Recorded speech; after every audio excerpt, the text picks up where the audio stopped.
When it comes to the New Testament, we're so interested in its message because it's an important message for us today. We have many, many tools at our disposal, and even more these days than we used to. We have tools on the internet. Now, internet is both good and a little bit scary because there's so much there. There's so many websites available to us, and honestly speaking, some are excellent, but some not so much.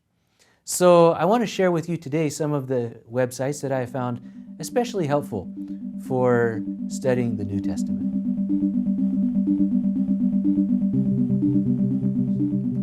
The first website that I'd like to share with you is blueletterbible.org.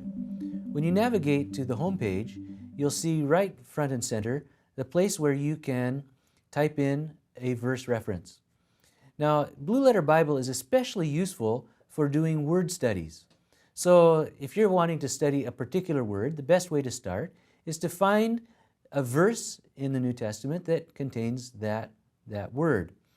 But next, under the reference, you'll see a place where you can select the version. Now, you should select either KJV or NASB because they're the ones that work for doing the word study the way that I want to show you. So let's just say, for example, log into John 3:16. Once that comes up, notice please, right in the center at the top, there's a little checkbox for Strong's. Go ahead and check that, and you'll see that every word now has a number next to the word itself. That number is what's called Strong's number, and that refers to the Greek word, not the English word.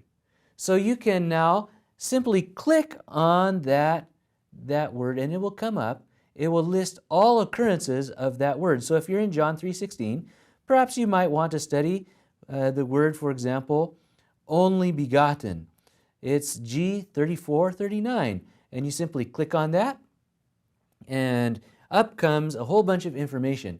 Now, some of that information you shouldn't pay too much attention to. Some of it you should. So the Greek word, maybe you don't know Greek, but it's listed there using Greek letters. Kind of nice. Next to that, maybe a little more helpful for some of you, is the transliteration, meaning to say the same word, but now written in English letters so you can easily pronounce it. In fact, there's a little link there you can click on to get the pronunciation of this word.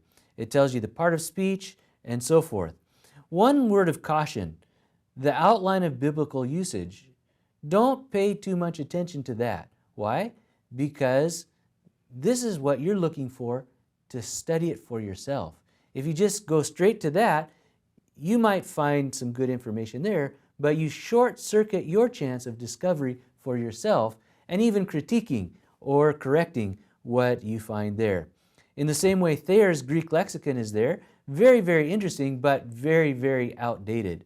So much study has gone into the study of Greek, or work has gone into the study of Greek language, that we know a lot more now than was available in Thayer's Greek lexicon. So you can read that, but remember, it just might be outdated and not so accurate anymore.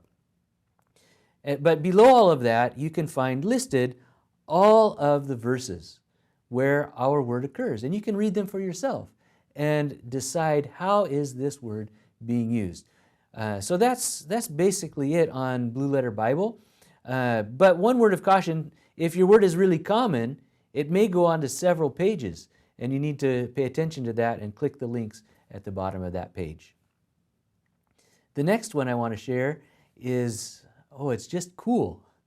Is that a good word these days? I don't know, but this is Codex Sinaiticus. Codex Sinaiticus is one of the most important books in the world. It's just really amazing book. It's one of the oldest books that exists in complete form.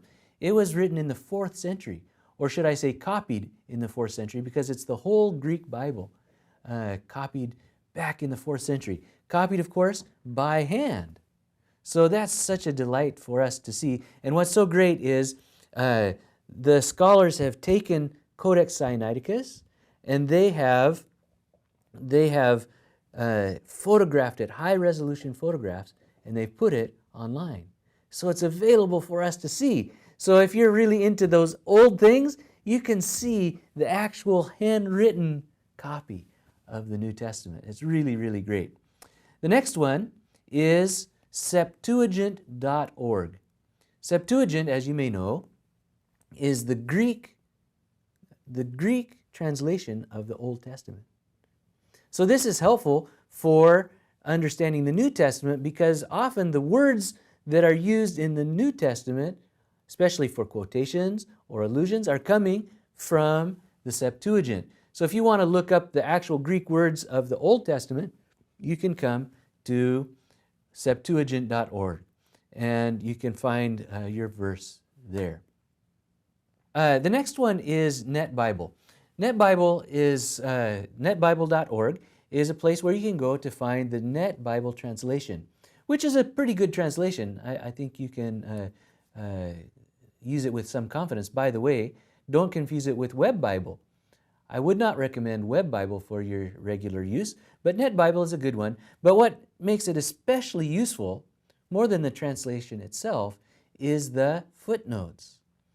The footnotes are so rich, gives you so much information about the translation process and about the Greek text that underlies the English translation. There are thousands upon thousands of footnotes that are available to you that give you so much information. So I invite you to go to netbible.org. The next site is somewhat different from the ones that we have seen before. I've been trying to give you good websites, ones that you can use with a lot of confidence. But another place you can go, it's not so much a destination as it is a repository of additional good websites. It's called NT Gateway or New Testament Gateway, ntgateway.com. Just lists so many resources there that are curated by a biblical scholar. So they are ones that you can go to with a lot of confidence. Finally, I want to share, it is a website, but what's important about this one is it's a place to download software. So one of the advantages of the internet is you can just get it anywhere, but some of you might be in the situation where you don't have reliable internet. And so you wish you could study all of these things, but you just can't because your internet's not working. So the antidote to that problem is to download high quality Bible software. And one of the good ones is available for free. And so I want to share that with you. It's Logos Bible Software. You go to logos.com. It's a little bit hard to find where to get it, so let me just share that with you. And then go down to apps. You can click on apps, and up comes a whole list of their apps that are available for free. You can see the iPhone app, the Android app, the iPad app, the Kindle Fire, Biblia. Actually, I'm not sure what is Biblia, but then comes Windows and Mac. So you can get software for so many different platforms right there. And once you click on the one of your choice, I'm just going to click on Mac, for example. You can see the link that says download the free engine. So you can download that. That's the software, but not yet the content. So you need to navigate around in this website for free content. I recommend getting the Society of Biblical Literature Greek New Testament because you can get it right there, and you can do so much with that once you know Greek. So I hope you learn Greek so you can use that software. So these are some of the really useful websites for studying the New Testament. Take a look at them, see how you like them, and put them to use in your study of the New Testament.